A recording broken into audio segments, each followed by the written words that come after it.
আসসালামু আলাইকুম। আজ আপনাদের সামনে নিয়ে হাজির হয়েছি নতুন আলু ও দেশি রসুন দিয়ে খুব সুন্দর এবং দারুণ একটি গরুর মাংসের রেসিপি। আমি কিন্তু এখানে গরুর মাংসটা দিয়ে এই রেসিপিটা তৈরি করেছি। এটা কিন্তু আপনারা মুরগি, খাসির যেকোনো মাংস দিয়েই এই সুন্দর রেসিপিটা আপনারা তৈরি করতে পারেন। দেখুন আমি এখানে ছোট ছোট আলু এবং দেশি রসুনটা দিয়েছি। খেতে খুবই ভালো লাগে। চলুন আমরা কথা না বলে প্রসেসে চলে যাই। এই যে দেখুন আমি এখানে একটা কড়াই নিয়ে নিয়েছি। কড়াইটা গরম হয়ে আসলে আমি এখানে দিয়ে দেবো সরিষার তেল। আমি কিন্তু রান্নাটা সরিষার তেলেই করব। মাংস যদি সরিষার তেল দিয়ে রান্না করেন খেতে খুবই ভালো লাগে। দিয়ে দেবো গোটা গরম মশলা। আমি এখানে গোটা গরম মশলা এবং একটা তেজপাতা মাঝখান থেকে কেটে দিয়েছি। এটা গরম হয়ে আসলে দিয়ে দেবো পেঁয়াজ। আমি এখানে ৪ টা পেঁয়াজ কুচি করে দিয়েছি। আমি একটু কম দিয়েছি কারণ আমি আবার পেঁয়াজ বাটাটা ব্যবহার করব। দেখুন পেঁয়াজটা আমি নেড়েচেড়ে এই যে ব্রাউন করে নিয়েছি। এবারে আমি এখানে মশলাপাতি দিয়ে দেবো। দেখুন আমি কিন্তু এখানে পুরো মশলাটাই হাতে বেটে রেখেছি। এই যে শিলপাটা দিয়ে দেখুন আদা বাটা, পেঁয়াজ বাটা, রসুন বাটা, জিরা বাটা এবং মরিচের পেস্ট আমি করে রেখেছি শিলপাটায়। সবগুলো আমি একসঙ্গে শিলপাটায় করে রেখেছি। এই যে সেটাই আমি এখানে দিয়ে দিলাম। আপনারা যদি একদম তৎক্ষণাৎ মশলা বেটে রান্নাটা করেন তাহলে কিন্তু খেতে খুব ভালো লাগে। আমিও আজ এভাবেই করেছি। দেখুন আমি এগুলো দিয়ে একটু নেড়েচেড়ে কষিয়ে নেব। যখন আমার এটা একটুখানি কষানো হয়ে যাবে এ পর্যায়ে আমি দিয়ে দেবো স্বাদ অনুযায়ী লবণ, দিয়ে দেবো উঁচু করে ১ চামচ হলুদ গুঁড়া, দিয়ে দেবো উঁচু করে ১ চামচ ধনিয়া গুঁড়া। লবণটা আপনারা আপনাদের টেস্ট অনুযায়ী দিবেন। আর যেহেতু আমি মরিচ আজ পেস্ট করে দিয়েছি এজন্য গুঁড়া মরিচটা আমি আর দিলাম না। এই যে দেখুন আমি একটু কষিয়ে নিচ্ছি। এবারে কষানো হয়ে গেলে আমি এখানে দিয়ে দেবো মশলা ধুয়ে যে বাটিটা ছিল ওই বাটিটা ধুয়ে আমি একটু পানি দিয়ে দিয়েছি। মশলা বাটার পরে যে পানিটা ছিল আর কি ওটা দিয়ে এই যে আমি এখানে অপেক্ষা করব তেল ভেসে ওঠা পর্যন্ত। দেখুন এই যে তেল ভাসতে শুরু করে দিয়েছে। যখন বুঝবেন দেখবেন আপনার মশলা থেকে তেল সেপারেট হয়ে গেছে তখন বুঝবেন আপনার মশলাটা কিন্তু খুব সুন্দর করে কষানো হয়ে গেছে।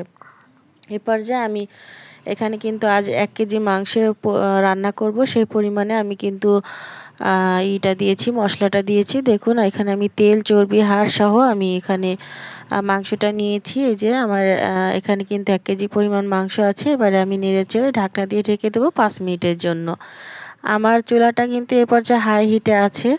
এই যে ৫ মিনিট পরে চলে এসেছি। দেখুন আমি ৫ মিনিট হাই হিটে এটাকে একটু কষিয়ে নিলাম ঢাকনা দিয়ে ঢেকে। ঢাকনা দিয়ে ঢেকে কষাবেন, এতে কিন্তু খুবই ভালো হয়। ঢাকনা দিয়ে কষালে খেতে খুব ভালো লাগে। মশলাপাতিগুলি একদম সুন্দর করে ঢুকে যায়। দেখুন আমি নেড়েচেড়ে আবারও ঢাকনা দিয়ে ঢেকে দেবো একদম ১০ মিনিটের জন্য লো আঁচে। এবারে ফিরবো ১০ মিনিট পরে। আমি কিন্তু লো আঁচ করে দিয়েছি। এই যে ১০ মিনিট পরে লো আঁচে এই যে ছিল দেখুন কতটা পরিমাণে পানি বের হয়েছে। মাংসটা থেকে কিন্তু অনেকটা পরিমাণ পানি ছেড়েছে।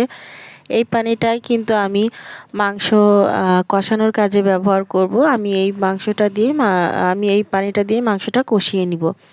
দেখুন আমি আবারও নেড়েচেড়ে ঢাকনা দিয়ে ঢেকে দেবো ৫ থেকে ৭ মিনিটের জন্য। আমার চুলার আঁচটা কিন্তু এই পর্যায়ে হাই হিটে আছে। এই যে দেখুন ৭ মিনিট পরে আমি কিন্তু ঢাকনাটা তুলে নিয়েছি। এবার আমি আবার একটু নেড়ে দিলাম। এই পর্যায়ে কিন্তু সামান্য একটু পানি আছে। এই পানিটাও আমি শুকিয়ে নেব। আমি নেড়েচেড়ে আবারও ঢাকনা দিয়ে ঢেকে রাখবো ২ মিনিটের জন্য। ২ মিনিটের ভিতর কিন্তু পানিটা শুকিয়ে যাবে। যেহেতু চুলার আঁচটা হাই হিটে আছে।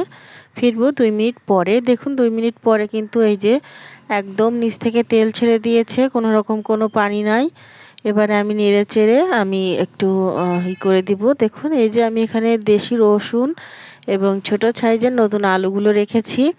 আমি এখানে বেশ অনেক কয়টা ৭টা থেকে ৮টা আমি দেশি রসুন দিয়ে দিয়েছি এবং হাফ কেজির কম, এখানে কিন্তু হাফ কেজি নেই, হাফ কেজির কম আমি ছোট যে আলুটা নতুন আলু ওটা আমি দিয়ে দিয়েছি। এই নতুন আলুটা দিয়ে কিন্তু মাংস রান্না করলে খুবই ভালো লাগে, খুবই সুন্দর লাগে। এজন্য আমি দিয়েছি। আপনারা চাইলে আপনারা ট্রাই করে দেখতে পারেন, খুবই ভালো লাগে। এ পর্যায়ে যারা আমার ভিডিওটি দেখছেন অবশ্যই একটি লাইক, কমেন্ট, শেয়ার করবেন। আমার চ্যানেলটি সাবস্ক্রাইব করে রাখবেন। যারা এখনও পর্যন্ত লাইক করেননি অবশ্যই একটা লাইক করে দিবেন। আপনারা কিন্তু ভুলে যান। দেখুন আমি কিন্তু আলুটা দিয়ে মাংসটা অনেকটা সময় কষিয়ে নিয়েছি। এবারে আমি দিয়ে দেবো পরিমাণ মতো কুসুম গরম পানি। এই যে এখানে কিন্তু কুসুম গরম পানিটাই দিতে হবে। দেখুন আমি পরিমাণ মতো পানি দিয়ে দিলাম। পানি দিয়ে আমি এটাকে রান্না করে নেব যতক্ষণ না পর্যন্ত আলু, মাংস পুরোটা সেদ্ধ হয়ে যাচ্ছে ততক্ষণ পর্যন্ত। এই যে আমি ঢাকনা দিয়ে ঢেকে দিলাম। আমার এখানে প্রায় ৩০ থেকে ৩৫ মিনিট লেগেছিল একদম নরমাল হিটে আমি এটা রান্না করেছি একদম লোতে। দেখুন আমি যে পানিটা দিয়েছিলাম ওটা কিন্তু শুকিয়ে গিয়েছিল। আমি পরবর্তীতে আবার একটু পানি দিয়েছি ঝোলের জন্য। এই যে এখন কিন্তু আমার মাংসটা প্রায় একদমই সেদ্ধ হয়ে গেছে। প্রায় না, পুরোটাই সেদ্ধ হয়ে গেছে। দেখুন আমি আপনাদের দেখিয়ে দিচ্ছি। এই যে দেখুন আমি খুন্তি দিয়ে প্রেস করলেই কিন্তু একদম মাঝখান বরাবর কেটে যাচ্ছে। এই যে দেখুন, দেখতেই পাচ্ছেন। আসলে যে যেমন সেদ্ধ খাবেন, অনেকে কিন্তু মাংসটা একটু শক্ত পছন্দ করেন। আমাদের বাসায় আবার সবাই নরমটাই পছন্দ করে, এজন্য আমি নরম করে রান্না করেছি। এই যে দেখুন প্রেস করলেই ভেঙে যাচ্ছে, এগুলি একদমই শক্ত নেই, সব ঠিকঠাক মতো হয়ে গেছে। এরপর যে আমি দিয়ে দেব ভাজা যে জিরার গুঁড়াটা, মশলার গুঁড়া, ওটা আমি দিয়ে দিচ্ছি। রান্না শেষে অবশ্যই এই ভাজা জিরার গুঁড়াটা দিবেন, এতে করে খুব সুন্দর একটা স্মেল আসে, খেতে ভালো লাগে। এবারে এটা দিয়ে আমি একটুখানি নেড়ে চেড়ে আবারও ঢাকনা দিয়ে ঢেকে রাখবো 2 মিনিটের জন্য। দেখুন আমি লবণটা টেস্ট করে নিচ্ছি, অবশ্যই লবণ টেস্ট করে নেবেন, লবণ না হলে কিন্তু খেতে ভালো লাগে না। দেখুন 2 মিনিট পরে এই যে আমার তরকারিটার ফাইনাল লুক। এবারে আমি ঢাকনাটা দিয়ে এবারে আমি সার্ভ করব। সার্ভ করে আপনাদের দেখাবো যে আমার তরকারিটা আসলে কতটা লোভনীয় হয়েছে। দেখুন এই যে আমি সার্ভে চলে এসেছি। এই যে দেখুন আমি সার্ভ করে দিয়েছি। দেখুন দেখতে কতটা সুন্দর লোভনীয় হয়েছে। এইরকম একটা তরকারি কিন্তু আপনি সাদা ভাত, পোলাও, খিচুড়ি, নান, পরোটা সবকিছুর সঙ্গে পরিবেশন করতে পারবেন।